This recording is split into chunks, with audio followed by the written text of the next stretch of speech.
Joining us from Beijing to talk about this is Agi Veres. She's the country director of the United Nations Development Program. With us here in Washington is Shenggen Fan. He's the Director General of the International Food Policy Research Institute. Prabhu Pingali is the Director of the Tata-Cornell Institute for Agriculture and Nutrition. He joins us from Ithaca, New York. And with us from Singapore is John Donaldson. He's an Associate Professor of Political Science at Singapore Management University. Thanks to all of you for joining us. Agi Veres, let me start with you in Beijing. China has made poverty alleviation a priority. This was a program that was put in place almost 40 years ago, 4 decades ago. Estimates say 700 million people have been lifted out of poverty. But as we all know, China is a vast country with a population of 1.3 billion. What is your assessment of China's efforts so far? China went through a series of poverty reduction efforts over the last decades. I mean, the first part was very much addressing the issues of rural poverty and restructuring how rural agriculture production works. In the second phase, it was very much contributed because of the industrialization and urbanization that was going on in China. And now, in this current phase, it's a very targeted poverty alleviation effort, which means that a mass and standard strategy doesn't work anymore, as the poverty is in pockets of the population, either geographical or demographic. So China's strategy is a targeted poverty alleviation effort, which essentially addresses the very specific needs of the various parts of the population, such as, for example, access to social protection, the need for reskilling and entering people into the job market, and other methods as well. So what we see now is that this is actually quite effective. The question is, on the long run, whether there are any other issues that need to be addressed, such as inequality and the multidimensional nature of poverty, rather than just the income-based poverty that the efforts are addressing now. Also, I think what we need to note is China's contribution to global poverty reduction is significant. In the area of the Millennium Development Goals between 2000 and 2015, China contributed about 70% of the global poverty reduction efforts. So now we are in the area of the 2030 Agenda for Sustainable Development, with the first Sustainable Development Goal on eradicating poverty. And again, China's efforts will have an impact on global poverty reduction efforts beyond just the domestic targets that the government set. John Donaldson, you've done a lot of work on these efforts to lift the Chinese out of poverty. The Poverty Alleviation Program has been enormously successful, but can you identify for us the kinds of strategies that were put in place by the government, and more importantly, those strategies that were implemented that made this program work so well? I agree with what my colleague and the UNDP said. Much of the initial poverty reduction happened early in the late 1970s and the mid-1980s, and that was very much a focus on agriculture and agricultural development. Later industrialization, urbanization, but I think one thing that I'd like to add is the Hu Jintao welfare reform. For many years, the original kind of barefoot doctor kinds of programs that happened during the Mao administration eroded over time. Healthcare, education became a major issue. When Hu Jintao came in, he recognized those as major challenges. For the first time, canceling agricultural tax, making education much more accessible, and bringing subsidies into agriculture, as well as focusing on at least bringing a little bit more healthcare, access to healthcare into rural areas. And that became an important part, I think, of a second major wave of poverty reduction. Prabhu, what is your view on this? What were these important policy decisions that were made by the Chinese leadership, decisions that, of course, were implemented, that's resulted in this massive drop in the number of people in China who are poor? Thanks, Anand. China has made tremendous progress in poverty reduction, which my colleagues have already talked about. But I think the fundamental basis of the poverty reduction that took place in China was very much focused on agriculture. It was the focus that China had in the 70s and in the 80s on massive improvements in agriculture productivity, especially for smallholder agriculture. Farmers with 1/10 of a hectare of land being able to increase their overall productivity 2, 3, 4 times. That's what resulted in the big change. From a policy point of view, the big impact was with the movement to the household responsibility system that China adopted in the mid-80s. At that time, prior to that time, much of agriculture in China was designed as commune-based production systems where people worked together on joint cooperative farms, etc.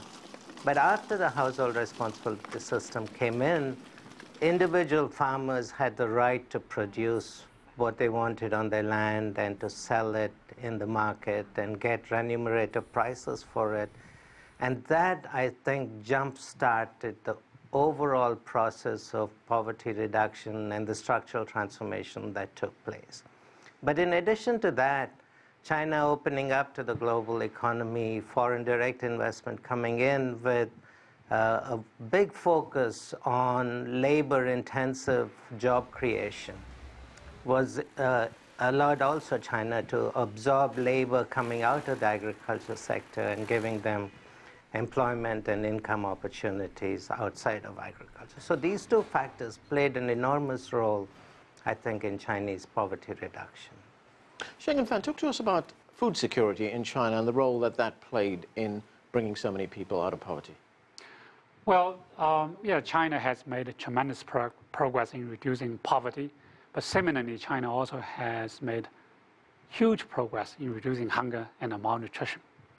So the agriculture was very much part of that story. So the initial reform in agriculture sector by giving land to farmers, by liberalizing the rural agriculture markets, so farmers had incentives to produce more, had the incentives to optimize the crop selection, the input use. So productivity increased. So as part of that, the hunger, malnutrition have come down dramatically. So here I wanted to argue that yes, China has launched a very ambitious program to eliminate poverty by 2020. I think eliminating hunger and malnutrition is equally, if not more important, so in that vision. So from international food policy research perspective, we really wanted to make sure that the hunger, malnutrition will also be part of that strategy. You don't see that as being one and the same thing? Well, no, it's not. Yeah, you could see some people are hungry, but not necessarily poor, particularly based on $1.90 standard the World Bank has used. But in the meantime, you also see the poor people, the non-poor people who are hungry. Here, I want to emphasize that hunger involves both visible hunger and hidden hunger. The visible hunger means you don't have enough to eat. You're hungry. You don't have enough dietary calories or dietary energy needed for your body. But another dimension is so-called hidden hunger. So you cannot observe, but your body lacks of micronutrients, like vitamin A, zinc, and iron. So the lack of these micronutrients is equally damaging to your body, whether it's physical, mental, or cognitive skills. So I wanted to make sure that the future strategy or future plan, the malnutrition hunger, must be part of the agenda. Agi Veres, I want you to take a listen to what the Chinese President Xi Jinping had to say at the recent Communist Party Congress. Let's watch this. We should deepen the coordination between the eastern and western parts in poverty alleviation, but priority on poverty alleviation tasks in extremely poor areas, so as to make sure that by 2020, poor population in rural areas will get rid of poverty under the current standard. So, Agi Veres, the Chinese plan is to lift all people out of poverty by 2020 to create, as we heard our correspondent tell us at the top of the program, a moderately prosperous society. But what do you see as the major challenges in meeting that goal? It's not far away. It's just over 2 years away. That's right. I think meeting the target of eliminating absolute poverty by 2020, it's basically, as the colleague said before, it's about the World Bank and the China set standard on income-based poverty. So while I think that's well on track and most likely it will happen, the question is what else we should look at. We need to look at other ways of accessing, for example, accessing health services, education, access to capital. These are all factors that essentially influence and impact people's lives in a way that is for their human development and for their ability to participate in the society in an equal way. UNDP is now working on a study to look at what will be emerging after 2020 as a challenge related to poverty. So let's assume poverty is eliminated. We will still need to be faced with a growing urban issue. Urban cities in China are basically already housing most of the population, and it will be essentially a trend going forward.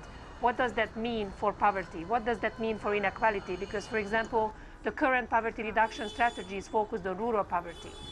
Secondly, we also need to look at these inequalities that I mentioned. What can be done to reduce the inequalities to ensure that everybody has the same access to social services, the same access for essentially a full ability to participate in productive capacities?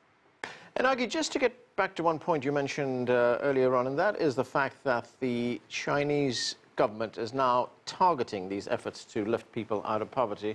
So would we see, for instance, a very different strategy being used in rural parts of China than one that would be used, say, in an urban part of China?